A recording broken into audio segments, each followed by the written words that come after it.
sakalakpa matamni karibu tawrabanu khangde mauna ha ama yam sauna changsale aduga sumang matunduna lebliri khwangda makhut mehtuna khon khara kanna haire kana lege yumsibu mi laitabro kana laitabro tawrisiba chahi miyai chalabi nupi ma imungdagi thokle aduga tamna haire kaidawre sakhiye nungthil pobop sida ise ketuke namau phajabi dudi kadai laikhraba leiramni khangdeni aidi kaidawba yaurage nangna do phinglidi ise karigi oini hage huranbai natride sakhi mani ipung phungna hekta hairakpasida ketuki ma su saurakli hera sakhi kari wanga sangangno madudi mi sinagadaba wanida asengba chumba haibabu karigi mi sinadoino aina aise chumlaban namaudo huranbit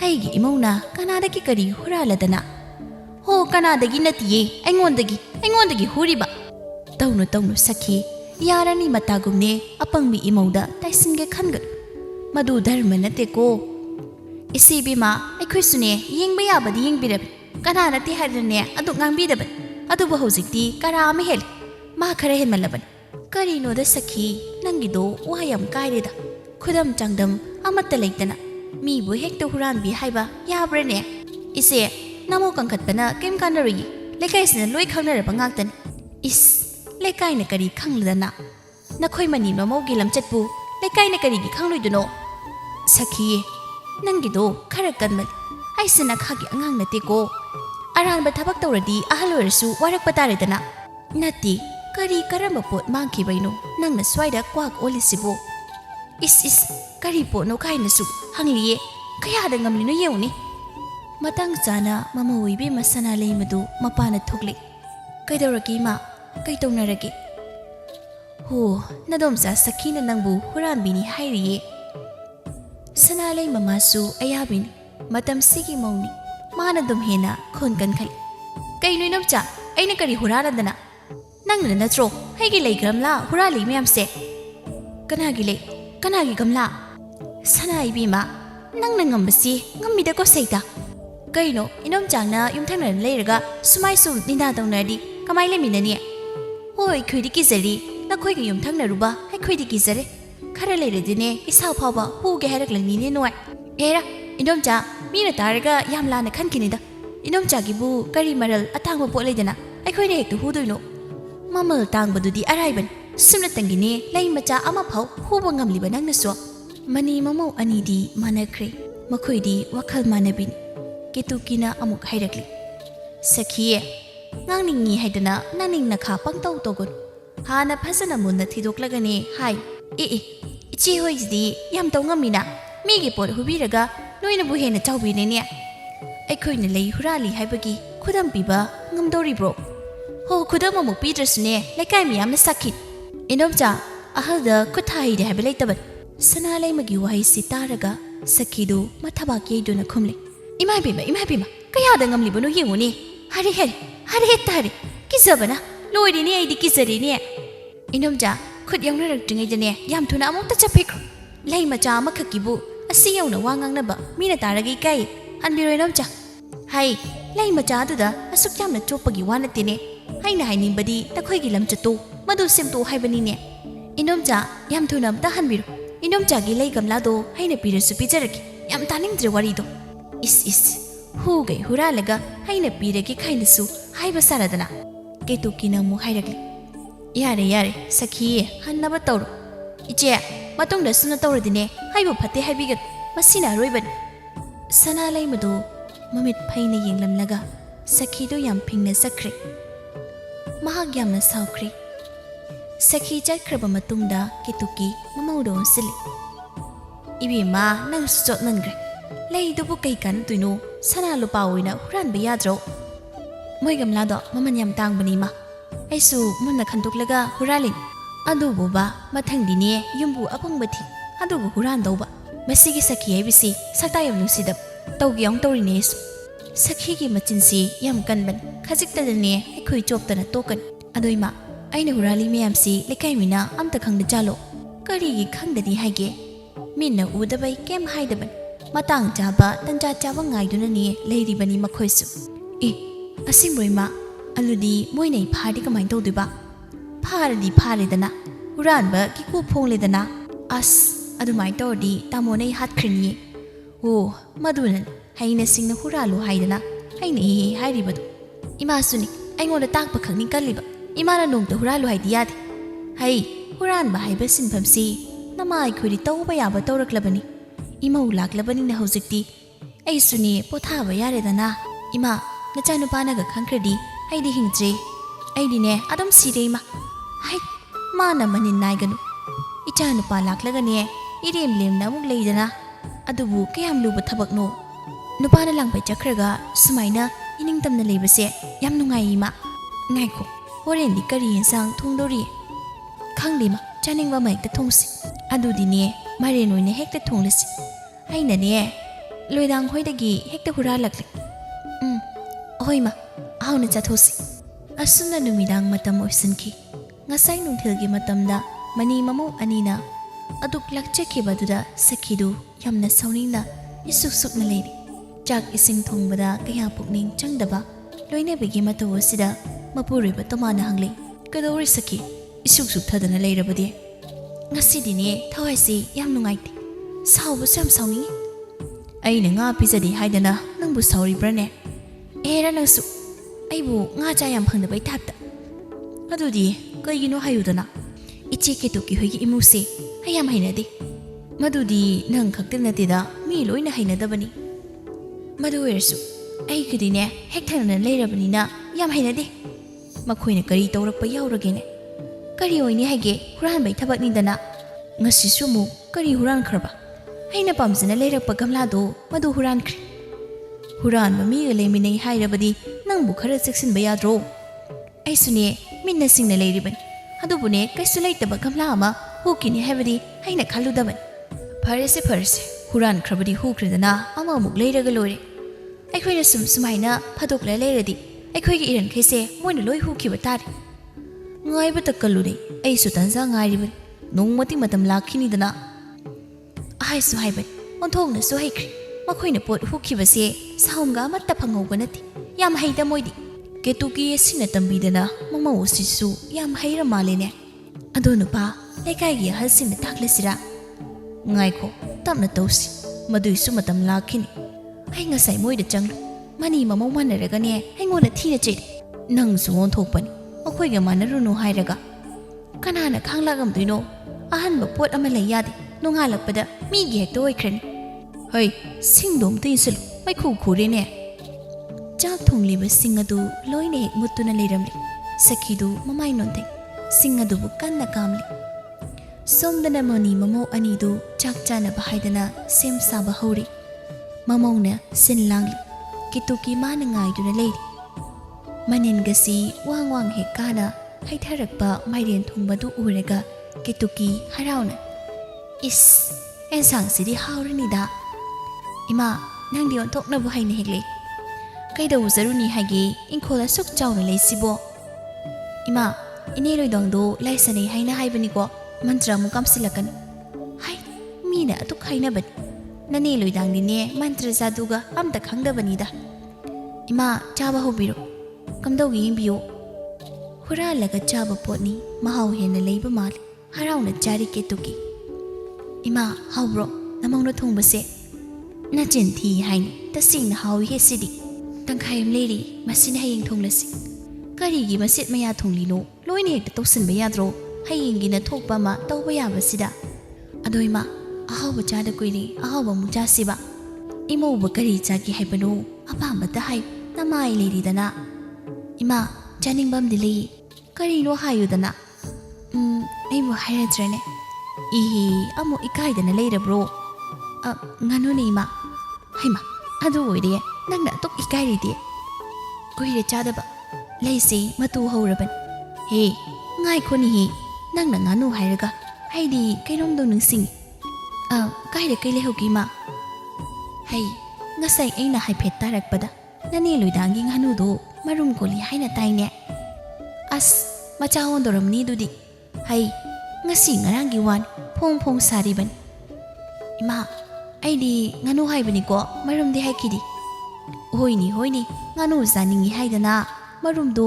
ꯂꯦꯞꯅ ꯃꯥꯡꯍꯜꯂꯁꯤ ꯍꯥꯏꯔꯤꯕ꯭ꯔꯣ ꯏꯅꯦ ꯂꯣꯏꯗꯥꯡ ꯍꯣꯏꯗꯤ ꯌꯥꯝ ꯉꯟꯅ ꯇꯨꯝꯗꯥꯏꯅꯦ ꯏꯃꯥ ꯍꯣ ꯆꯥꯛ ꯇꯣꯛꯂꯒꯅꯤ ꯍꯦꯛꯇ ꯆꯠꯂꯁꯤ ꯏꯃꯥ ꯑꯗꯨꯗꯤ ꯅꯨꯡꯉꯥꯏꯇꯦ ꯂꯩꯀꯥꯏꯒꯤ ꯃꯤ ꯊꯦꯡꯅꯔꯒ ꯀꯥꯏ ꯆꯠꯂꯤꯅꯣ ꯍꯪꯂꯛꯂꯗꯤ ꯑꯗꯨꯗꯤ ꯀꯝꯗꯧꯁꯤꯒꯦ ꯊꯦꯡꯅ ꯆꯠꯁꯤ ꯇꯝꯅ ꯂꯥꯏ ꯍꯦꯛꯇ ꯁꯥꯗꯣꯛꯁꯤ ꯍꯣ ꯑꯉꯥꯎꯕ ꯐꯤ ꯑꯃꯃꯝꯅꯦ ꯍꯦꯛ ꯀꯨꯞꯂꯒꯅꯦ ꯆꯠꯄ ꯍꯥꯏꯗꯨꯅꯤ ꯑꯁꯨꯝꯅ ꯇꯧꯗꯨꯅ ꯀꯣꯛꯇ ꯐꯤ ꯀꯨꯞꯂꯒ ꯃꯅꯤ ꯃꯃꯧ ꯑꯅꯤꯗꯨ ꯑꯍꯤꯡꯗꯁꯨ ꯆꯠꯄ ꯍꯧꯔꯛꯂꯤ ꯀꯅꯥꯒꯨꯝꯕ ꯃꯈꯣꯏꯕꯨ ꯎꯈꯤꯕ ꯅꯍꯥ ꯈꯔꯅ ꯃꯈꯣꯏꯒꯤ ꯈꯨꯜ ꯑꯍꯤꯡꯗ ꯂꯥꯏ ꯊꯣꯛꯂꯤ ꯍꯥꯏꯅꯁꯨ ꯁꯟꯗꯣꯛꯄ ꯌꯥꯎꯅꯔꯤ ꯂꯥꯏ ꯅꯨꯄꯤ ꯑꯅꯤ ꯊꯣꯛꯏ ꯍꯥꯏꯗꯅ ꯈꯨꯟꯖꯥꯁꯤꯡ ꯂꯣꯏꯅ ꯀꯤꯅꯔꯤ ꯅꯨꯃꯤꯠ ꯍꯦꯛ ꯇꯥꯕꯒ ꯊꯣꯡ ꯊꯣꯡꯅꯥꯎ ꯊꯤꯡꯖꯤꯟꯗꯨꯅ ꯂꯩꯅꯔꯝꯃꯤ ꯃꯁꯤꯅ ꯑꯗꯨꯝ ꯍꯦꯟꯅ ꯈꯨꯗꯣꯡꯆꯥꯕ ꯐꯪꯗꯨꯅ ꯍꯨꯔꯥꯟꯕꯤ ꯃꯅꯤ ꯃꯃꯧ ꯑꯅꯤꯗꯨꯁꯨ ꯃꯅꯤꯡ ꯃꯈꯥ ꯇꯝꯅ ꯍꯨꯔꯥꯟꯕ ꯐꯪꯂꯛꯂꯝꯃꯤ ꯍꯥꯟꯅꯗꯤ ꯑꯌꯨꯛ ꯅꯨꯡꯊꯤꯜꯗ ꯈꯛ ꯍꯨꯔꯥꯟꯕ ꯆꯠꯂꯝꯕꯅꯤ ꯑꯗꯨꯕꯨ ꯍꯧꯖꯤꯛꯇꯤ ꯑꯌꯨꯛ ꯅꯨꯡꯊꯤꯜ ꯄꯥꯛꯅ ꯆꯠꯈꯤꯗ꯭ꯔꯦ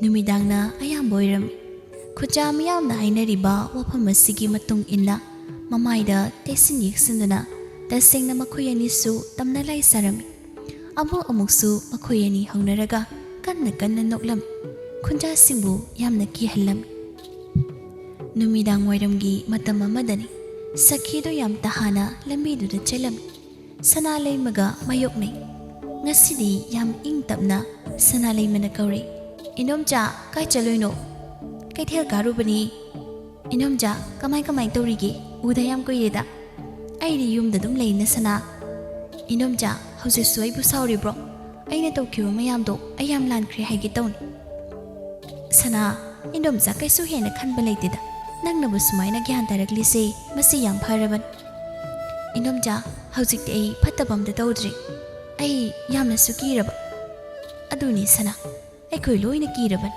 ꯅꯨꯃꯤꯠꯄꯨ ꯍꯦꯛ ꯇꯥꯔꯕ ꯊꯣꯡ ꯂꯣꯏꯅ ꯂꯣꯏꯅꯔꯕꯅꯤ ꯏꯅꯣꯝꯆꯥ ꯂꯥꯏ ꯑꯅꯤꯗꯣ ꯊꯦꯡꯅꯕ ꯃꯤ ꯌꯥꯎꯔꯤ ꯍꯥꯏꯌꯦ ꯅꯤꯁꯥ ꯆꯥꯕ ꯅꯍꯥ ꯈꯔꯗꯤꯅꯦ ꯏꯐꯣꯡ ꯐꯣꯡꯅ ꯊꯦꯡꯅꯕ ꯌꯥꯎꯔ ꯃꯥꯜꯂꯦ ꯑꯁ ꯑꯩꯗꯤ ꯌꯥꯝ ꯇꯟꯗꯧꯔꯤꯗ ꯐꯔꯦ ꯁꯅꯥ ꯅꯨꯃꯤꯠꯁꯨ ꯇꯥꯗꯧꯔꯤ ꯑꯩ ꯆꯠꯂꯒꯦ ꯏꯁꯥꯁꯦ ꯌꯥꯝ ꯏꯄꯥꯏꯔꯦ ꯄꯥꯈꯠꯄ ꯑꯃꯒ ꯂꯣꯏꯅꯅ ꯁꯈꯤꯗꯨ ꯌꯥꯝ ꯇꯍꯥꯅ ꯆꯤꯟꯖꯠ ꯇꯧꯗꯨꯅ ꯆꯠꯈ꯭ꯔꯤ ꯑꯗꯨꯕꯨ ꯁꯅꯥꯂꯩꯃ ꯃꯍꯥꯛꯇꯤ ꯃꯔꯧ ꯂꯩꯅ ꯂꯣꯛꯇꯨꯅ ꯂꯩꯍꯧꯔꯤ ꯅꯨꯃꯤꯗꯥꯡꯒꯤ ꯃꯇꯝꯅ ꯌꯧꯁꯤꯜꯂꯛꯄꯗ ꯌꯨꯝꯊꯣꯡ ꯈꯨꯗꯤꯡꯒꯤ ꯊꯣꯡ ꯊꯣꯡꯅꯥꯎ ꯂꯣꯟꯁꯤꯟꯅꯕꯒꯤ ꯑꯍꯧꯕ ꯃꯈꯣꯟ ꯀꯌꯥ ꯑꯃ ꯂꯦꯞꯄ ꯂꯩꯇꯅ ꯇꯥꯔꯛꯂꯤ ꯀꯤꯕ ꯍꯥꯏꯕꯕꯨ ꯀꯤꯅꯔꯤ ꯑꯉꯥꯡꯅ ꯃꯈꯣꯟ ꯊꯣꯛꯅ ꯀꯞꯄ ꯐꯥꯎ ꯃꯃꯥ ꯑꯣꯏꯕꯤꯁꯤꯡꯅ ꯃꯆꯤꯟ ꯃꯤꯟꯅꯔꯤ ꯌꯥꯝꯅ ꯆꯦꯛꯁꯤꯟꯅ ꯂꯩꯅꯩ ꯑꯄꯪꯕ ꯈꯨꯟꯖꯥꯁꯤꯡꯒꯤ ꯃꯇꯧꯕꯨ ꯎꯔꯒ ꯃꯅꯤ ꯃꯃꯧ ꯑꯅꯤꯗꯤ ꯃꯈꯣꯛ ꯄꯣꯡꯅ ꯍꯔꯥꯎꯔꯤ ꯃꯈꯣꯏꯗꯤ ꯀꯟꯅ ꯅꯣꯛꯂꯤ ꯌꯦꯟ ꯉꯥꯅꯨ ꯐꯥꯎꯕ ꯍꯥꯠꯇꯣꯛꯇꯨꯅ ꯊꯝꯂꯒ ꯈꯨꯟꯖꯥꯁꯤꯡꯕꯨ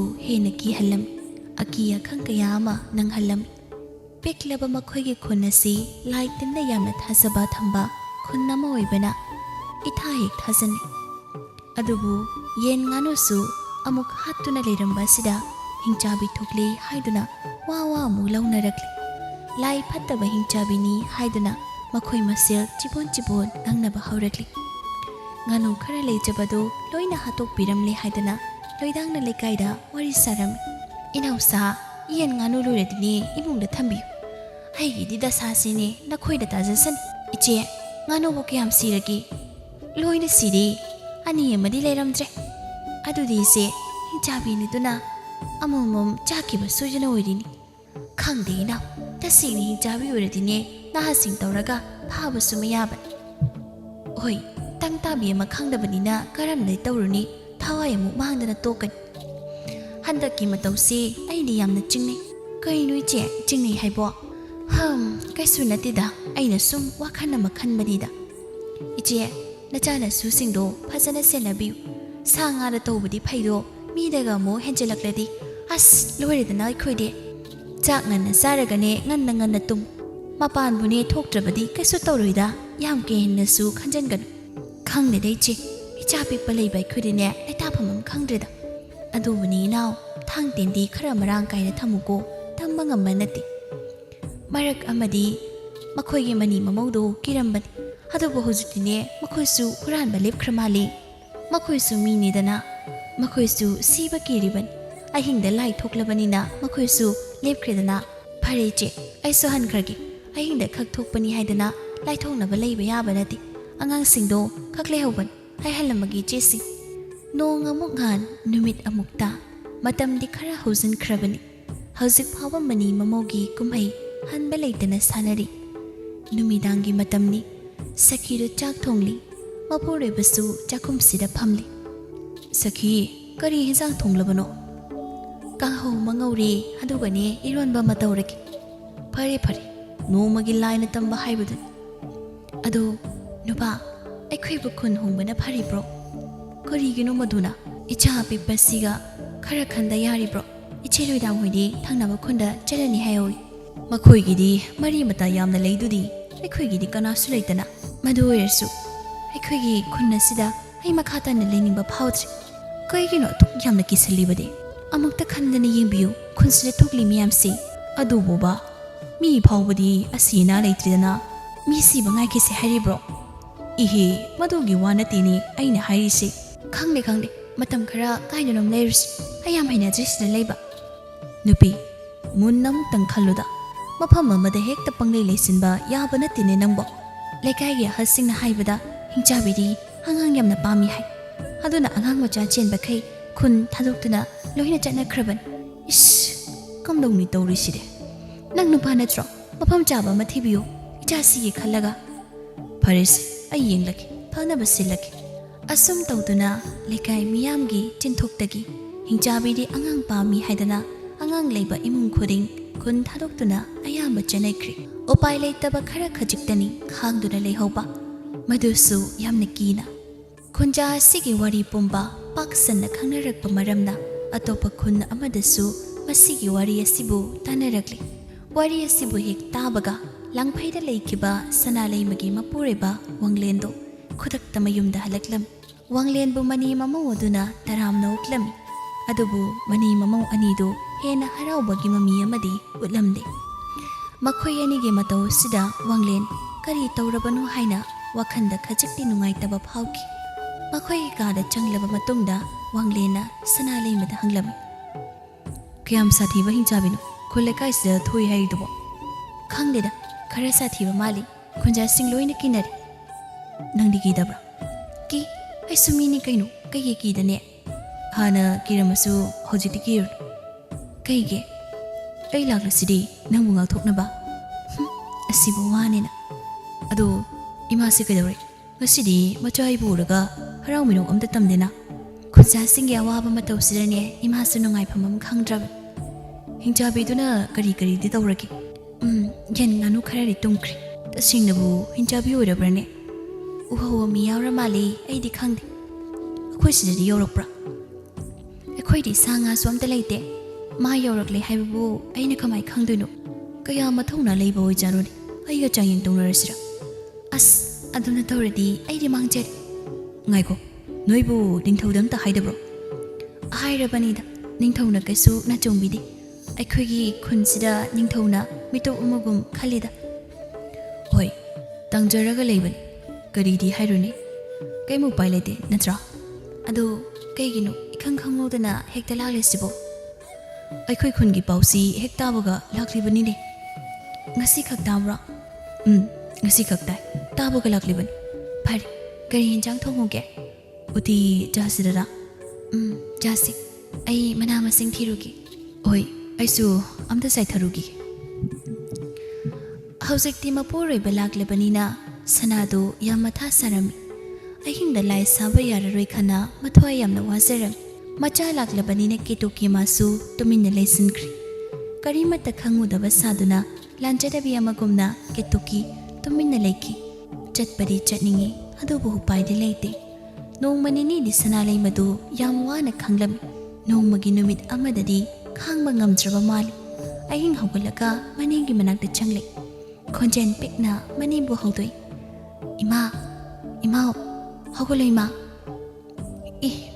ꯀꯩꯗꯧꯔꯤ ꯏꯕꯦꯝꯃ ꯏꯃꯥ ꯑꯩ ꯂꯩ ꯌꯥꯗ꯭ꯔꯦ ꯉꯁꯤꯗꯤ ꯆꯠꯁꯤ ꯍꯩ ꯉꯥꯎꯔꯕ꯭ꯔꯣ ꯅꯪꯕꯨ ꯏꯕꯨꯡꯉꯣꯗꯤ ꯀꯥꯏ ꯂꯩꯍꯧꯔꯦ ꯃꯥ ꯇꯨꯝꯈ꯭ꯔꯦ ꯆꯠꯂꯁꯤ ꯏꯃꯥ ꯀꯩꯁꯨ ꯈꯪꯂꯣꯏ ꯉꯥꯏꯈꯣꯅꯦ ꯅꯪꯕꯣ ꯆꯠꯁꯤ ꯍꯥꯏꯔꯕꯁꯨ ꯅꯣꯡꯃ ꯅꯤꯅꯤ ꯂꯩꯔ ꯆꯠꯁꯤꯅꯦ ꯏꯃꯥ ꯇꯜꯂꯗꯤ ꯏꯊꯟꯗ ꯑꯣꯏꯔꯁꯨ ꯆꯠꯂꯒꯦ ꯍꯩꯃꯥ ꯀꯩꯅꯣꯅꯦ ꯃꯁꯤꯕꯣ ꯏꯃꯥ ꯂꯥꯛꯑꯣ ꯍꯥꯏꯕꯅꯤ ꯑꯩ ꯂꯩ ꯌꯥꯗ꯭ꯔꯦ ꯍꯥꯏꯔꯒ ꯏꯃꯥꯒꯤ ꯏꯕꯦꯝꯃ ꯅꯪꯕꯨ ꯑꯗꯨꯝ ꯆꯞꯊꯒꯣ ꯀꯩꯗꯧꯒꯦ ꯌꯦꯡꯉꯣꯏ ꯍꯧꯖꯤꯛꯇꯤꯅꯦ ꯅꯤꯡꯊꯧꯅꯁꯨ ꯊꯕꯛ ꯄꯥꯏꯈꯠꯂꯅꯤ ꯍꯥꯏꯈ꯭ꯔꯕꯅꯤ ꯍꯤꯡꯆꯥꯕꯤ ꯐꯥꯔꯅꯤ ꯍꯥꯏꯈ꯭ꯔꯕꯅꯤ ꯅꯪꯕꯨ ꯀꯩꯝ ꯀꯤꯗꯕ꯭ꯔꯣ ꯑꯁ ꯍꯥꯏꯅꯤꯡ ꯍꯥꯏꯖꯁꯅꯨ ꯀꯩꯁꯨ ꯐꯥꯕꯁꯨ ꯉꯝꯂꯣꯏ ꯑꯣꯏꯅꯤꯡꯕ ꯑꯃ ꯑꯣꯏꯖꯁꯅꯨ ꯀꯣꯟꯅꯅꯦ ꯈꯟꯅꯁꯤꯁꯦ ꯐꯔꯦ ꯐꯔꯦ ꯏꯃꯥ ꯇꯨꯝꯖꯍꯧꯔꯣ ꯅꯪ ꯂꯝ ꯍꯦꯟꯒꯅꯨ ꯅꯤꯡꯊꯤꯅ ꯄꯣꯊꯥꯔ ꯂꯩꯌꯨꯀꯣ ꯁꯅꯥꯗꯣ ꯂꯝ ꯌꯥꯝꯅ ꯍꯦꯜꯂꯤ ꯃꯅꯦꯝꯅ ꯍꯥꯏꯕ ꯋꯥꯒ ꯇꯥꯕꯤꯕ ꯅꯠꯇꯦ ꯑꯍꯤꯡ ꯈꯨꯗꯤꯡ ꯂꯥꯏ ꯁꯥꯕꯁꯤ ꯍꯩꯅꯕꯤ ꯑꯣꯏꯔꯕꯅꯤ ꯃꯗꯨꯃꯛꯅ ꯃꯍꯥꯛ ꯈꯥꯡꯕ ꯉꯝꯗꯕꯅꯤ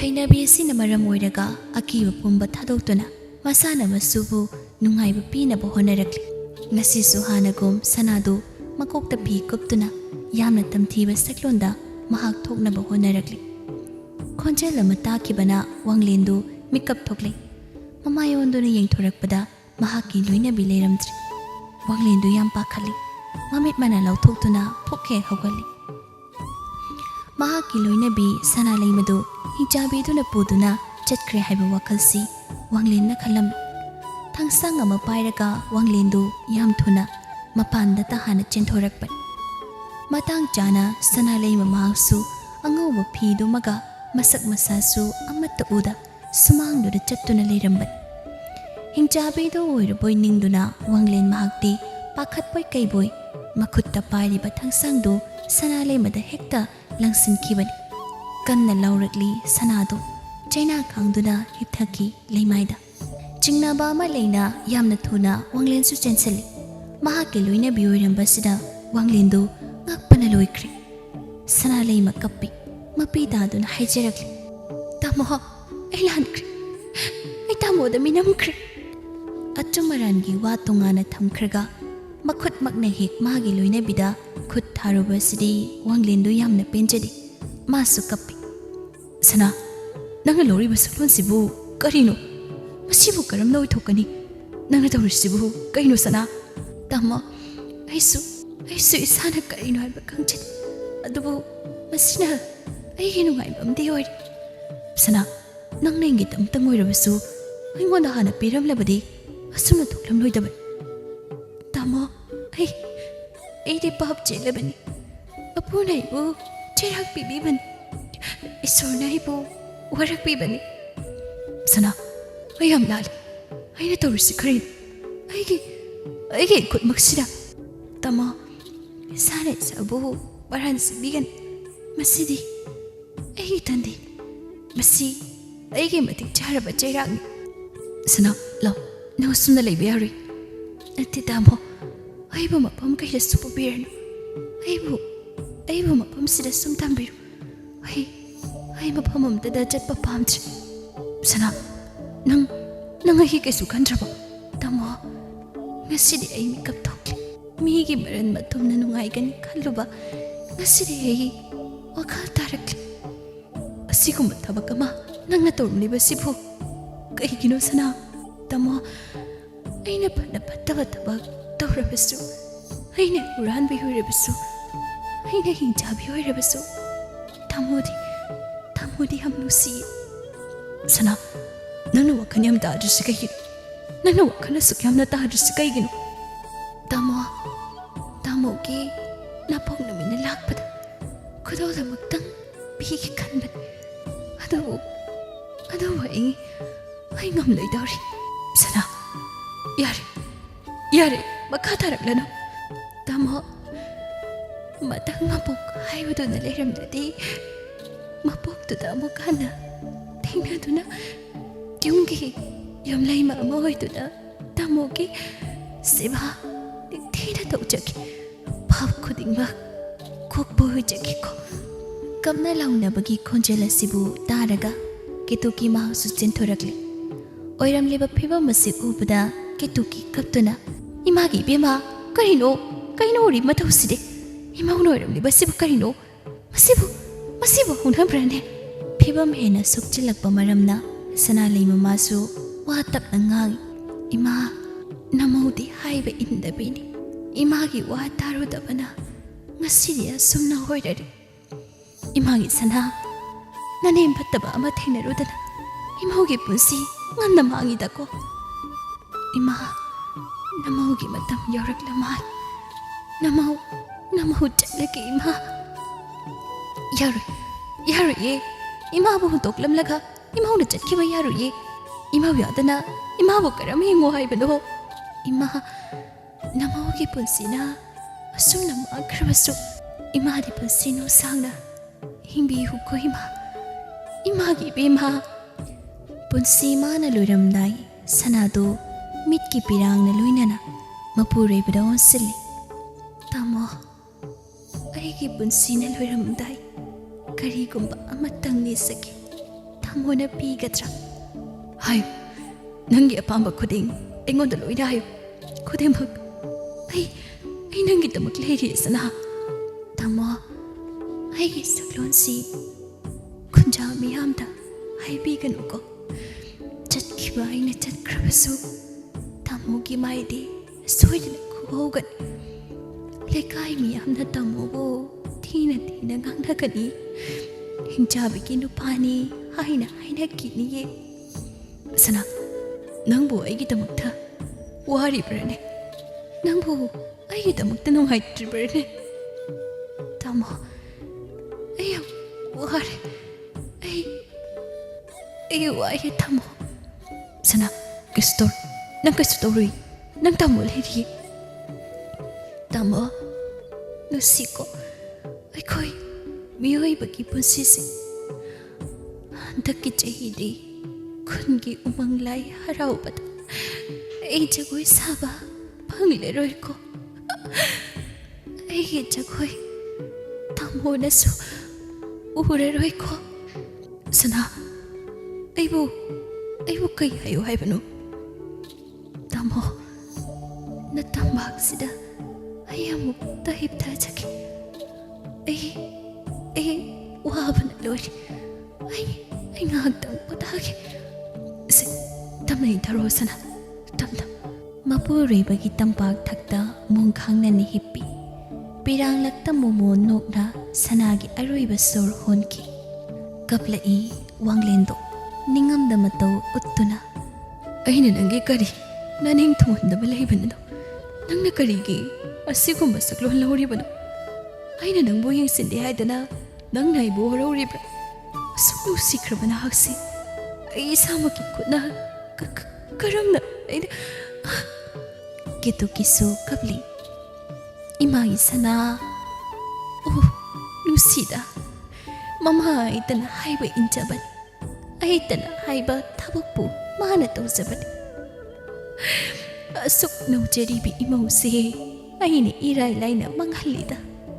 Imagi bimo. Imalale. Imayam na lankri. Paapche labi na niyem ni. Ay na kudi maglanban. Ay na hurak pamoyanban. Imadi otom na pindit ako. Imagi sana. Asumna. Sudana nungay ba pamloba. Arang-arag karada mitaroba.